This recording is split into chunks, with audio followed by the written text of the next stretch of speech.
Merry Christmas, day after Christmas. It's Thursday, December 26th. Hopefully, the markets are a little slow today. You can see QQQ. We had a great pre-Christmas. I think it was Tuesday. I wound up taking a pretty major step in my portfolio. I've talked about it before. Again, it comes up. I'll outline what my strategy was, how I implemented it, how I went through it. It does not apply to anybody. Again, this is mine. It's not anybody else's.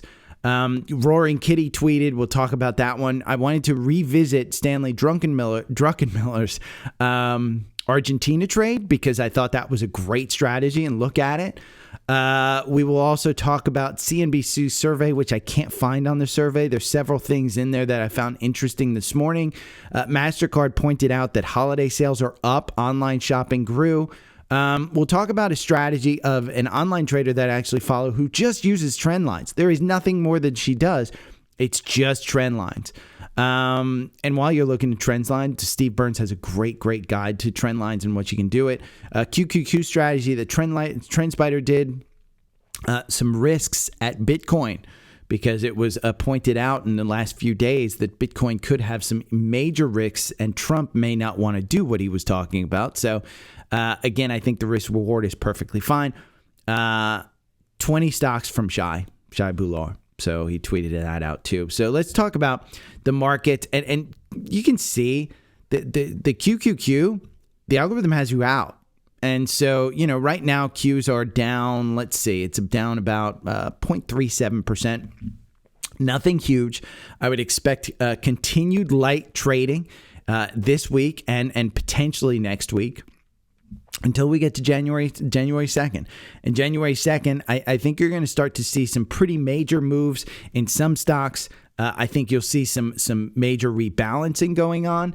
And so that is involved with strategy. And you can see on the 4-hour how the MACD down here, the MACD is below the strike price. It's just at the oscillator. The RSI is in no man's land. It's at 57. It's not telling you that the market is overbought. It's not telling you that the market is oversold. Your Bollinger Band, super tight. If we go to a weekly chart, which is the long term, again, when you're looking at a weekly, you're looking at a long-term trend. This is a long-term trend that is up. So do you want to get out on the 4-hour algorithm? I would argue on something like QQQ, you don't. You want to just look for entries with the 4-hour. It's how you use these strategies to build your portfolio, to make sure that you're in the right stocks, to make sure that, if there is a 20% correction coming, that you have the ability to pull some of your money out. But I say this all the time. It's time in the market versus timing the market. So the large majority of your cash, of your investments, should just stay invested. And if you can build one muscle through the years, it is that, hey, I'm going to stay invested muscle. Even though there's fear and there's short term, and if you're looking at these things every day, I would argue I am fine looking at my portfolio 50 to 60 times a day, and I don't get nervous and I don't pull things out. If you are, like that, and me and Tyreek, we don't pull out. Tyreek Hill has 20 babies from 20 different baby mamas. He obviously doesn't pull out. So if you don't pull out, go and look at it. If you have the fear of pulling out your money out of the market, because, everybody's saying, Michael Burry, 20%, sell, all of those tweets and stuff. If you have that fear, just, don't look at your stock portfolio. Buy VOO and forget it. Put a large number into ETFs because ETFs will protect you. So let's talk about a guy who doesn't have fear. It's Roaring Kitty. This guy tweeted out this one, and what did GameStop do? It went up. GameStop in pre-market was up like 3% just based on this. Yeah, it's up 4% in pre-market. So I want to look at GameStop and how can you look at this one? How can you make money? It's been hovering just in this range. I mean, it hasn't gone down. These guys have an enormous cash pile. And how can you see how much cash that they have? We'll go over Finviz and look at GME. And Finviz is free for everybody. It's not a paid service. But your cash is over here on the left. And that's cash per share. And it's $10.34. Where are you trading right now? You're trading at $32. So if the company were just to fall down to $10 per share, load up. If it goes to $10 a share, just load up because the reality is they would be able to pay every shareholder $10, even if they had some type of major event go out. That's the cash on hand. Now, they don't have a strategy. And I'd argue, the short squeeze, you can take a look at even on FinViz, you can see the short side. Short interest is 31 million shares. The short ratio, 3.05. So they only have a short interest of 5-7%, somewhere in that. Short float, 7%, 7.6%. As you get a short squeeze, you will absolutely 100% get that they will issue more stock. So the short squeeze of going to 400 over the next year, like it happened before, it ain't going to happen again because they will just sell more shares. So you can trade GME, you can do what you want. I just don't think that Roaring Kitty has a strategy around it, but he's able to move markets. So Netflix, let's talk about Netflix, because Netflix yesterday, and I have it in my notes, Netflix, I didn't have one problem streaming yesterday. It wasn't like the Tyson fight. They didn't have an issue. You can see in the algorithm, it got you out with an 18% gain. Now at 926, that's a little bit rich. Okay, I have some friends who have sold their Netflix stock. If we go over to Wall Street and we see what they say it's worth, they still have their price target at 837. Now, 932, it's a rich price. The 52-week high is 941. If you want to sell this one and you want to get it cheaper, you maybe could. Squid Games premiered last night, the second one. They have a huge backlog of programming that I don't think anybody's disconnecting over the holidays. But come January, come February, in the first quarter, we saw this before where they had their super NFL games. Most likely, their report in January of earnings, they're going to show some type of increase from customers. And then what you could do is you could take that and move it down. If the price target from Wall Street doesn't come up, I'm going to be looking at pulling back on this one. If we just look at the chart on this one, the algorithm has you out. The algorithm makes you 177% over 24 months. Okay? Buying and holding makes you 213%. How do I want to play this one? I want to play this one, and I have been playing this one, where when the algorithm told me to get in, I got in. I didn't get out when it told me to get out. I didn't take profits on this. It's not one, I'm not disconnecting my Netflix. Again, my strategy is if I use the product, I buy the stock. Do I get out? No, because look at the weekly chart. The weekly chart just has told me, hey, this is a good move. As we got to that 700, we've continued up and we still have confirmation. That's a stock that I want to stay in. But as we start to move down and as it starts to get a little bit overpriced at 940, it may make sense to take some profits. The RSI is a little high. So understand where your stocks are. Again, Netflix, I think it was really, really good yesterday. Another stock that I pointed out on Monday, and I said, hey, this one has been the top quant stock in Seeking Alpha, and we had an entry here at 23. And I said, it probably makes sense to buy at that 23 because this pullback and this gain, again, we just broke the 200-day. And where are you going to go? You're probably going to go even higher. Look at the weekly, okay? Look at the weekly. And look at the levels that I pointed out on the weekly. Where's the next level? It's 65. Where are you today? 32. 32.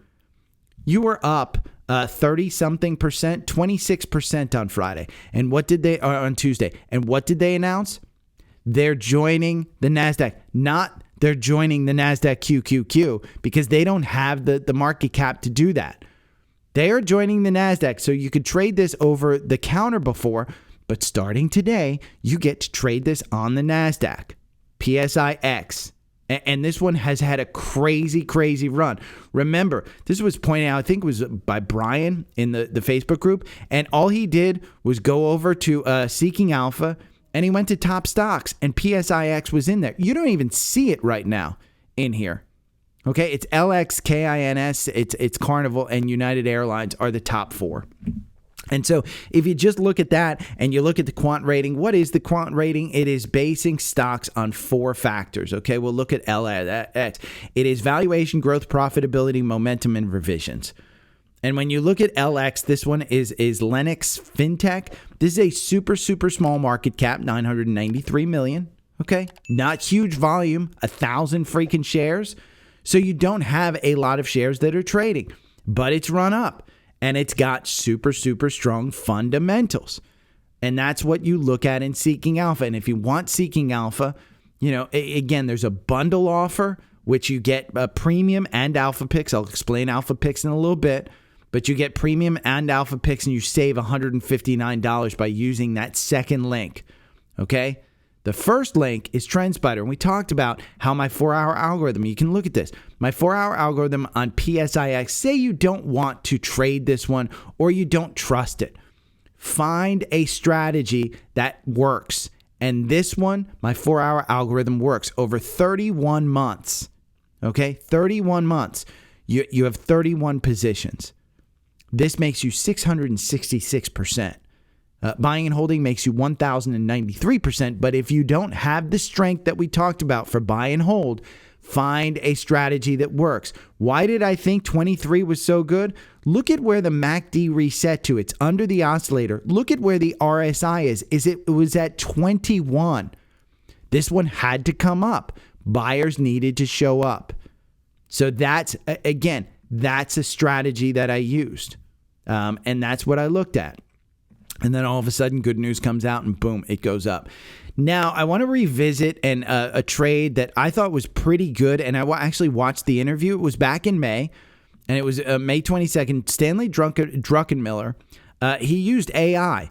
And he said, hey, this guy in Argentina, the president, he heard him speak. And he said it was a Davos speech about how this president was turning around Argentina.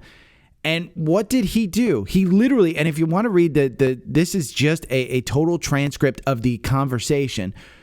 And he said, I heard him speak and I was inspired by him. And I liked what he said. And the Davos speech, again, it was legendary about how he was taking austerity away from people. But the president was still super, super popular, even though he was taking money away from his people. And it was because Argentina was spending too much. And he said he literally went into Perplexity, which is an AI. And I did it just today. And I said, give me the 5 most liquid ADRs in Argentina. And Perplexity said, based on information provided in the search results, the 5 most liquid ADRs, which is American Depository Receipts in Argentina, are MELI, YPF, GGAL, BMA, PAM. You can go and look at how well Druckenmiller has done since May. Was it a good strategy? I haven't looked it up. One that I did look up is the ARGT. Okay, ARGT is the symbol for the MSCI Argentina. Well, look at this. I mean, if you just go back to May, okay, let's just say it was May 22nd, somewhere in that neighborhood. Maybe you looked at it around this time and it was selling for, 59. Well, it went down to 57. You might not have felt good all the way from May till August, but where's it trading now? 84. 84. The austerity measures are working. Now, this one, what's interesting about this ARGT is we see, just like PSIX, the MACD has completely come down and reset. What happened the last time this happened? When it came down here, you were trading at 68. It ran all the way to 84. And if we go over here, ARGT, and you look at it, it's a strong buy in the quant. Okay, there's risk. There's always risk involved, and that's the one that has problem. But risk, again, you're rewarded with this one. So Seeking Alpha analysts say buy. The quant, it's got a 4.85. And you could probably still play his play on Argentina there. So I thought that, again, this is all about strategies. It's all about creating, hey, in my mind, I heard this. Let me go and research this. Let me talk about it. And even Druckenmiller says in the interview that he just takes, there's a long-term, I forget the guy's name, but he said just buy and research later.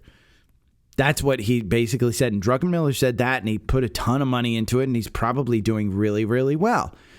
So let's talk about today's, my view on today. And we'll talk a little bit. I'll go more into strategies, but it's around Apple. And I know I've mentioned this before, but it goes more to a mindset about developing a strategy. So I sold quite a bit of Apple, and over 1,000 shares, quite a bit. I mean, let's talk. It was on Tuesday. There were several reasons. Okay, and this has to do with me personally, so it's not something that I'm telling people to do. But my personal situation is this a tax strategy, so it has complete view on me. These were shares that I purchased over a time where I'm going to take a large capital gains tax. So I'm going to pay quite a bit in capital gains. And part of that is because I believe that I'm going to make more money in the future. So I just want to take some money out, pay the 15% so that it's not 20%, blah, blah, blah, blah, blah, blah, blah, blah. I also believe that doing it this year, I started talking about this in November, but this is how you develop a strategy. I talked about, hey, I may want to do this. I wasn't sure if I was going to do this in 2024 or just sell it at the beginning of 2025 so that I could reinvest it and then have the tax to pay next year. But because of the amount of money that I made this year and the amount of money that I'm expected to make in the future years, I just said, you know what? I want that money. I need the cash for a potential purchase in the new year. So I'm going to take the cash. I'm going to do some things. But even if I don't use that cash, I believe that this particular stock hitting all-time highs is going to go down in January. And let me go over kind of the reasons, and I could just buy it all back, pay the tax, and then just buy all the stock back and be perfectly fine. This is close to a $4 trillion company. It's trading right now at, I think I sold it 257. It's trading right now at 258. So again, I sold over 1,000 shares, so it's over $1,000. It's quite a bit a difference in money, but again, you can't time the market. If this gets to is the first company to get to a $4 trillion market cap, that's going to be about $264 a share. It's only 2% away.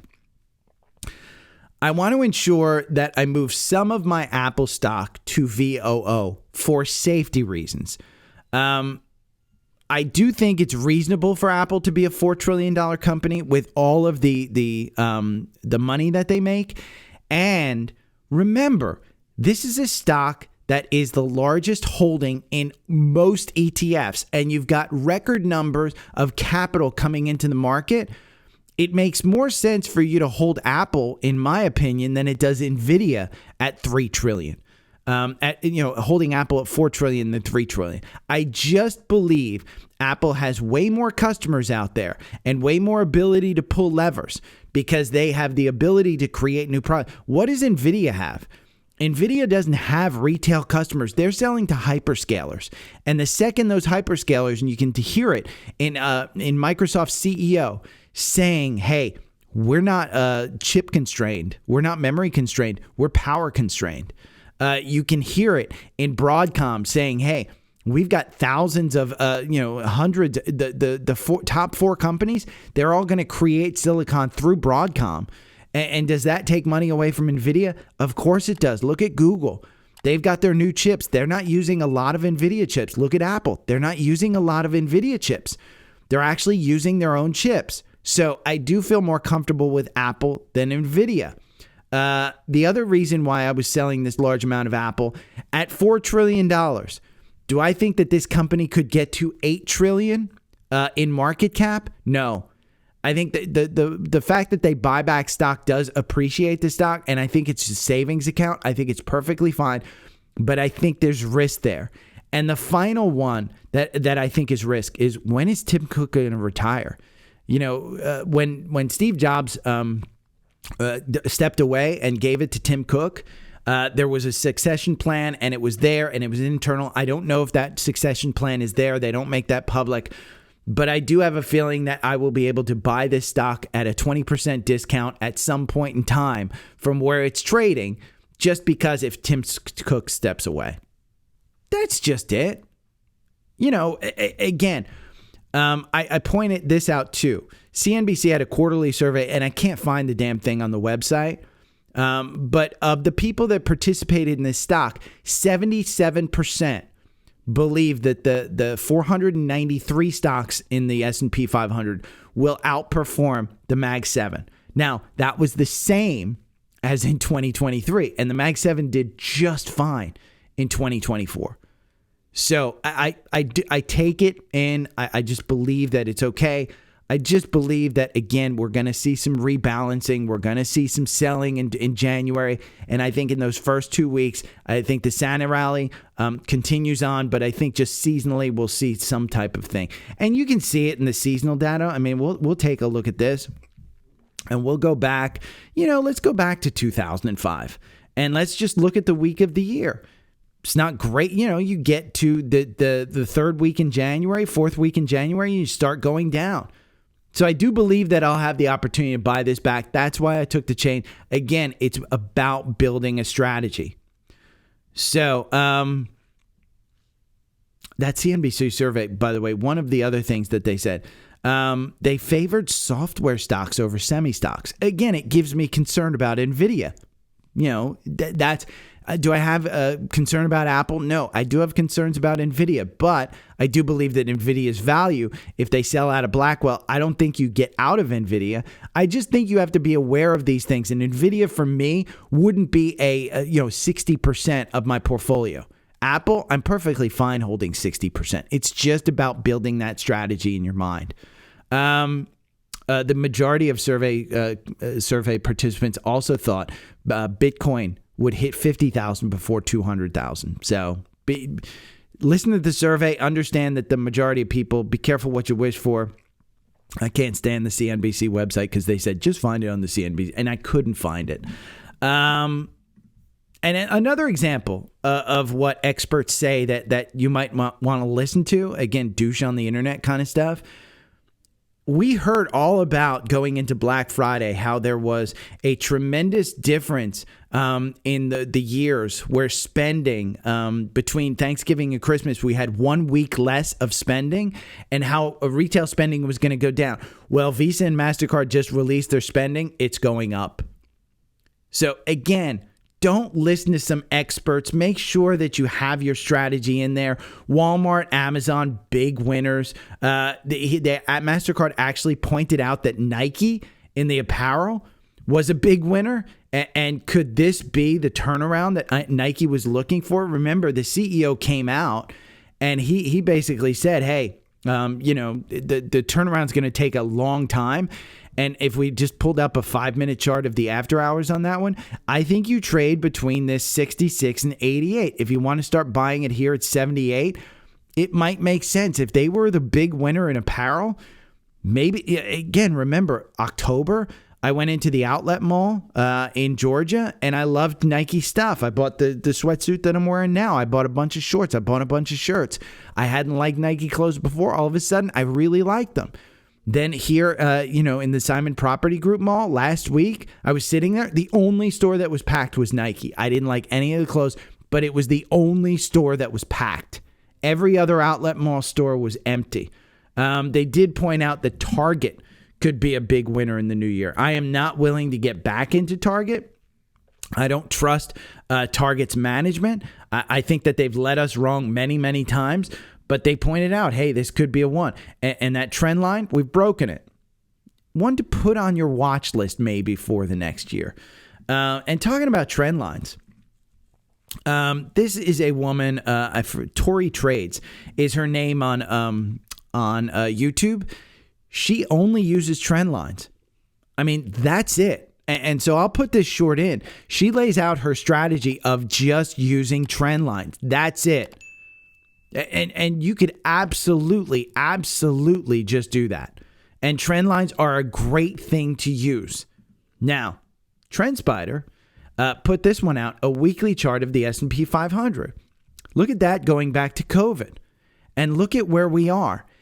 Again, any trend line that touches 3 points or more, the more points you touch, the more validity that trend line has. This touches 4. It's not like, oh my God, overwhelmingly we have to come back. You could do trend lines, a bunch of different trend lines. if we just pull up VOO and we look at this one and we say, okay, we're going to do a weekly chart just like they did. We're going to take this out. We're going to remove all arrows. And we're going to say, you know what, that 2020 trade, if you just look at it, and here's how Trendspider can help you. Just with trend lines, point it there and see, it doesn't, you don't get to point it. You just want to touch a few points. And again, if you touch those few points, you see it. Now, if we go to a monthly chart on this one and we look at it, we're still in that trend line. If you put a trend line in there going to this COVID low and you just put that in there, we still have some room to pull back. You know, is the resistance line a little bit better? Let's look at a resistance line from the highs. You know, do you have more room to go? Absolutely. Look, you're touching more. If you take the highs of that February 2020 and you look at it and you look at this channel, maybe we're just still at the low. Maybe we have significantly more to go. You know, we can go back to the weekly on this one and we can put it, look, that weekly just comes up right there. And you can see that trend line. Maybe we have more to go. Maybe that 2022 just set us up for that leg up. But again, trading trend lines is incredibly powerful and important. I think it's a strategy that you could absolutely use. Now, another strategy, blood in the streets. This enters long when the price trades at 10% off its 20-week high. Exits after 3 months, 12 weekly candles. Great strategy for buying the dip. Look at the entry and look at the exits. You only have 1, 2, 3, 4 losses. Okay, this goes back to 2016. This is on a weekly chart. So this is a long-term strategy that is a buy the dip strategy. You can set that up in Trendspider. And we talked about Trendspider on sale. It's their holiday sale is going on just now. Okay, save 67%. If you don't know technicals, I would point out to you that this advanced tier right here, the advanced tier is far superior for $20 a month more than the enhanced. Throw out the standard while the sale's going on because it's only $2 more for enhanced, and enhanced gets you a one-on-one training session, just one. It gets you just one, but it gets you 100 simultaneous alerts. Again, you can take advantage of this for the whole year. It's $15 effing more. Okay? So if you're thinking about standard, just get the advanced, pass up the standard, just move up to that one. Now, if it's within your budget, I would get the advanced. And the reason I would get the advanced is down here at the bottom, unlimited one-on-one training. And think of it this way. For $20 more a month, okay, you can take one training course for the next 12 months, one per month for $20. What trainer do you have that would only charge you $20? Are you taking language lessons? I guarantee it's more than $20. Are you taking piano lessons? My girlfriend's a piano teacher. I guarantee it's more than $20. So think of it that way as the investment. Again, while this sale is going on, it's 67%. You still have 65% next week, but why wait? It's just after Christmas. You probably got some money lying around from gifts that you got, Hanukkah, Kwanzaa, any holiday that you celebrate. Again, you can implement these strategies, and strategies are the key.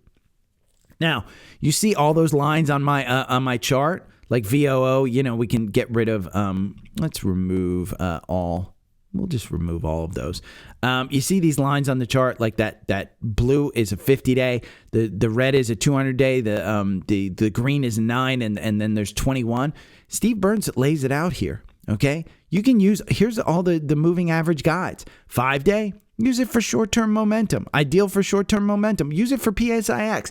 Create a strategy that goes around the 5-day. 10-day, it's good for short-term swing trades. Offers a bit more fluctuation than the 5-day. It provides more stability in finding a trend. 20-day, often used to define short-term trends, can signal potential reversals for a long-term trend. 50-day, this is moving into your medium trend, 6 to 8 months. This is a quality indicator for me. 200-day, this is the absolute, this is the standard. If you're talking about, the iPhone of moving averages, this is it. This is it. The 200-day. So make sure you have a strategy around moving averages. I think they're incredibly important. Now let's bring up our daily Bitcoin update. Bitcoin, let's see where it is. We're going to go over here. BTC versus US dollar. I think it's 96,000, 95,784. Remember, it dipped down to 94. We can go and look at the chart a little bit, but wanted to bring this up because one of the risks that's being brought up is the U.S. dollar. So the U.S. dollar is the global currency. It's the standard. So everybody that has to do like global trade, they have to buy U.S. dollars and they have to hold U.S. dollars. And then the U.S. government is able to sanction countries like Russia. Well, it's now come out that Russia is now using Bitcoin for international trade. And their foreign ministers are saying, why should we be beholden to the U.S.? We'll just buy Bitcoin. And then they can't, sanction us and reserve us. That's a risk, because if Trump says, you know what, I still want the U.S. dollar to be the standard, the global standard, and then he's threatened by Bitcoin, maybe he doesn't make it a Federal Reserve. Maybe he doesn't go full on in crypto. He's unpredictable at best, but his entire cabinet again holds Bitcoin. So he'd be shooting himself and his, because his DJT does want to buy a crypto thing. He'd be shooting himself in the foot. I'd argue that, he's going to do something with it. I don't think that it's going to hit 250,000 like Tom Lee does, but I do think it's realistic to think that you could make 50% in this. I don't think that it's likely that we're going back to 50,000. But remember, here's the way to trade this. And there is absolutely a trade in crypto, is that if you think that it's going down and you're out, and you start losing 10%, get out. You can always buy back in. Okay, you can always buy back in. The algorithm has you in right here at 93,000. And remember, this trades 24/7. The 4-hour algorithm makes you 66%. Okay, it's the 3/6 is 66.6%. You can see it down there. Okay, over 5.6 months. If you just bought and held, you're up 69%. That 3%, if you're nervous about it, it doesn't make sense to buy and hold. Trade the 4-hour algorithm. Okay, that's what I would say. In the charts, we just had the death cross on the 4-hour. The 50-day just crossed the 200-day. If you go to the daily, it isn't even close. It isn't even close. So again, you have to make sure that you're confident in this. I would not put your entire portfolio into Bitcoin. I would not hold more than 5% of your actual net worth or portfolio in Bitcoin. In my mind, it's too risky. You do you. That's the thing. But that's my guidance, is less than 5% of your portfolio should be in this. But I'm perfectly comfortable holding an IBIT. I haven't traded MicroStrategy in a little bit because the last time it did get you out in the 4-hour algorithm, and I just got out. Again, it got you out, and we're trading at 358 right now, 350. So it's down 2%, MicroStrategy. This one I like trading in the 4-hour algorithm. Again, the 4-hour algorithm makes you 2,113% versus buying and holding makes you 1,866% over 24 months. You win 45% of the time. Okay, there's 22 positions. So what are you in, 10 out of 22? I'll take that and I'll look at entering again. But again, I want you to be sure that you get out when the algorithm tells you. And if you don't have the algorithm, just sign up for Trendspider. And then you go back here and you email me. Just email me your confirmation page and I will send you back the 4-hour algorithm and 65-minute algorithm. All of the algorithms that I have, all of the watch lists that I have, all of the scanners that I have. Okay?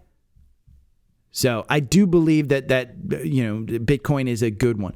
Now, say you don't like Bitcoin, you just want stocks, and you want hyperbolic stocks that show growth. Shay just put out the 20 stocks in his growth portfolio, and he puts out his elevator pitch for all of them. Okay, they are all there. You can go over these 20, and I really, really like his pitches. There are some in here that I don't think about, and I'm like, I should look at that one. Okay, and maybe you don't like this one. Maybe you want to, just stay with Seeking Alpha. Remember, Steve Kress is going to come up with his top 2025 picks. I think I tweeted out about this. I'll put it in the newsletter. His 2025 picks are coming January 7th, I think. No, January 15th, maybe. I thought I put it out there. Maybe I didn't. I got to scroll back a ton to see where it is.